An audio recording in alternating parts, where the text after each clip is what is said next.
তো hello guys, welcome back to my channel. তো আজকে হচ্ছে মহাষ্টমী। তো অঞ্জলিতে যাইনি, যেহেতু আমি কালকে সকাল 5টার সময় বাইরে আসছিলাম। তো 12টার সময় ঘুম থেকে উঠে গেছি, তাই আর অঞ্জলি দেওয়া হয়নি। তো বাড়িতে অনেক আমাদের কাজ, কিছুদিন পর যেহেতু আমাদের বাড়ি হবে, ছাদ হবে, তাই দোকানে সব কিছু জিনিস বার করা হচ্ছে।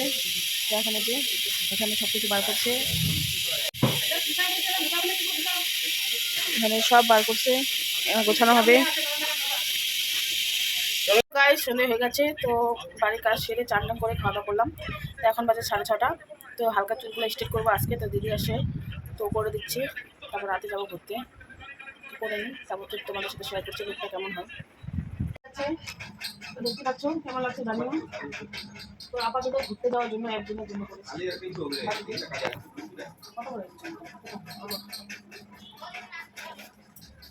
আমার 40টা করা হয়ে গেছে, তো নর্মাল বাড়িতে করার জন্য একদিনের জন্য। তো পরে রেডি সেডি হবো, তারপর তোমার সাথে শেয়ার করবো আমি কি করি না পরে আছে, কেমন লুক দিই, পরে দেখা হচ্ছে। গাইস এখন 11টার মতো বাজে, তো খাওয়া দাওয়া করলাম। তো অনেক খিদে পেয়েছে, আর সারাদিন যেহেতু আজকে কাজ করেছি, তো চুল বলতে স্টেজে যে অবস্থা। আর যেহেতু চুল ছাড়া আমি থাকতেই পারি না বেশিক্ষণ, তার জন্য তো এখন রেডি সেডি হবো। তো আজকে ভাবছিলাম যে দেরি করে বের হবো, তার জন্য। তো 11টা বাজে, এখন রেডি সেডি হই, রেডি সেডি হতে হতে 12টা বেজে যাবে। একটু আরাম সারাম করে তারপরে তো শেয়ার করছি তোমাদের সাথে পরে, যে কী কী করছি না করছি আর কেমন সাজে না সাজে, তো পরে দেখা হচ্ছে। এই যে ফাইনালি রেডি। তো যে জামাটা পরলাম 3 পিস, তো কালকে একটা পরেছি, আজকে আমি তো শাড়ি তো হালকা বেঁধেছি আর হাতটা ছেড়ে দিয়েছি চুলগুলো। তো এই যে একদম ফাইনাল লুক দেখতে পাচ্ছ, কেমন লাগছে জানি। তো এখন বেরোবো, এখন 12টা বাজে। এই যে ফাইনালি আমি রেডি, তো যে বেরিয়ে পড়লাম আমরা। তো এই যে গাড়িটা বার করতেছে, 12টাতে বেজে গেছে, পুরো ফাঁকা আমাদের এখানে।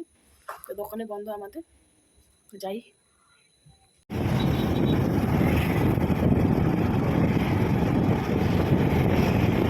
তো গাইজ আমরা আসি এখন কাগুয়াখালী, এখানে যাচ্ছি, এখানে কি বানিয়েছে দেখি।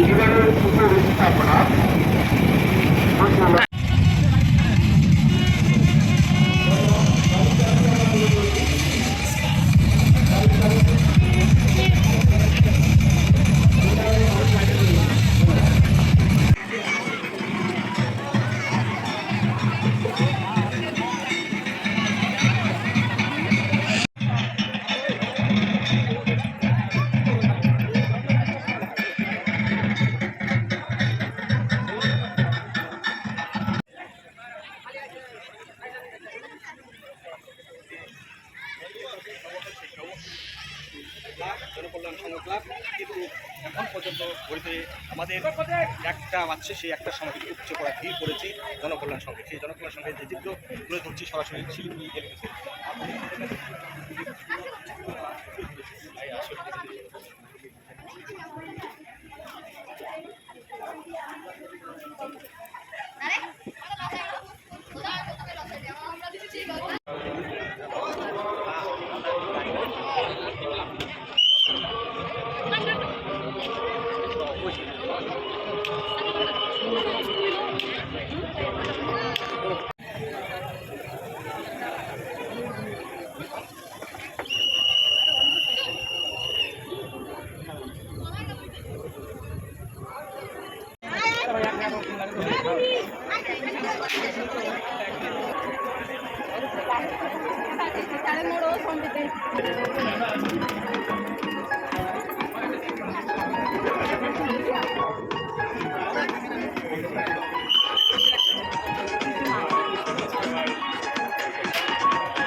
এখনো বন্ধ করে দেবে।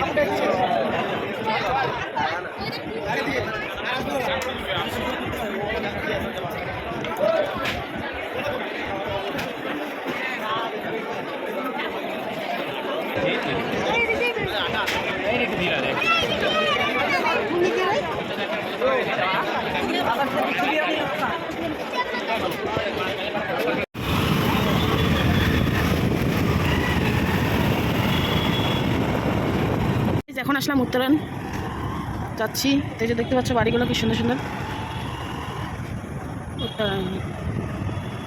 গাইজ আমরা উত্তরণে আসলাম, তো এখানে প্রচণ্ড ভিড়, তার জন্য আমরা রিটার্ন চলে যাচ্ছি, আর দেখবো না। তো এখন হচ্ছে চাম্পাশাড়ি লাস্ট। তো আজকে বেশি ঠাকুর দেখা হয়নি, কালকে যেহেতু সবগুলো দেখে নিয়েছি, আজকে শুধু চাম্পাশাড়ি।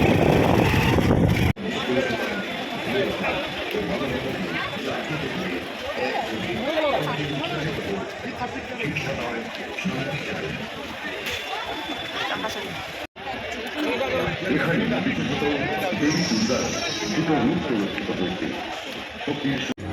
শক্তির সূচনা ঘটে নিষ্পাপ শৈশব থেকে, দেবত্বের বীজ থাকে নির্মল হাসিতে। এখানে দেবী প্রয়োজনে ভয়ঙ্করী এবং অসুর তলনকারী।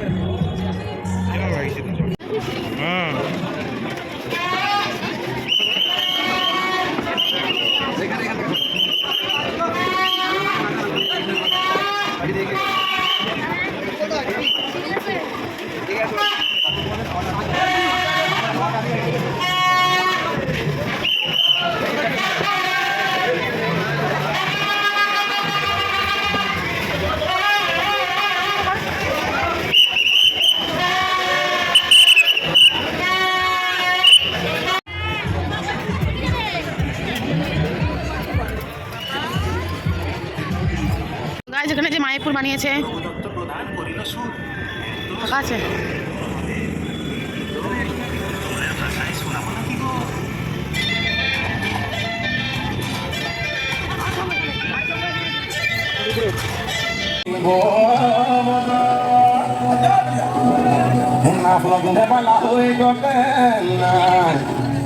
গছৰ ভাঙি যাজক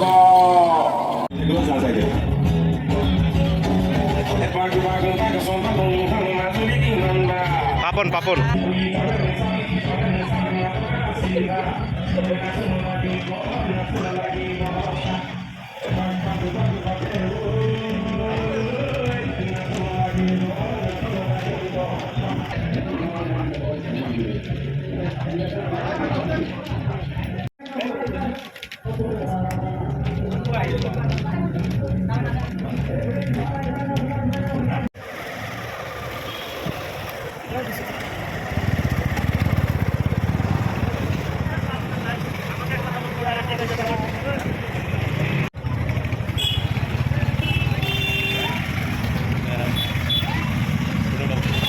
তো গাইজ এখন 3:30 বাজে, এখন কাছে আমরা বিরিয়ানি। তো গাইজ আমাদের পুরো কমপ্লিট, তো এখন বাজে 4টা। তো আজকে একটু আগে চলে এসেছি, তো আজকে যেহেতু বেশি ঠাকুর দেখাচ্ছিল না, এদিকে চাম্পাশাড়ি পাটিকারা এগুলাই শুনে দেখাচ্ছে, কালকে পাটিকারা সব টুকটাক হয়ে গেছে। তো রাস্তা পুরো ফাঁকা, এখন 4টা বাজে, তো অন্ধকার আছে, এখন বাড়ি যাচ্ছি। গাইজ ফাইনালি বাড়ি চলে আসছি। তো এখন ঘুমাবো, চোখের অবস্থা খুব খারাপ। তো ওই যে ঠাকুমাকে ডাকলাম, তো ভাইও গেছে ঘুরতেও আসতেছে।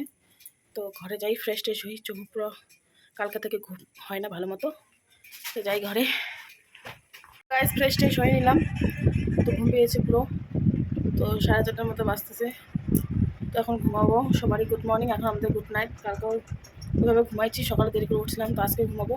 তো আজকে তো অষ্টমী ছিল, তো নবমী তো পড়ে গেছে। আমরা 2 দিনে ঘুরি, আর কালকে যেহেতু আমার ভাই নিয়ে যাবে গাড়িটা, তার জন্য যাবো না। তো আমাদের ঠাকুর দেখা শেষ। তো পাশে অনেক অনুষ্ঠান রয়েছে, নাচ গান থাকে দশমী পরে, দশমীর আগে। তো সেখানে যদি যাই তোমাদের সাথে শেয়ার করবো, আর না গেলে এই পর্যন্ত ব্লগ। এই ব্লগটা এখানে শেষ করছি। কেমন লাগছে অবশ্যই জানো। এখনের জন্য টাটা।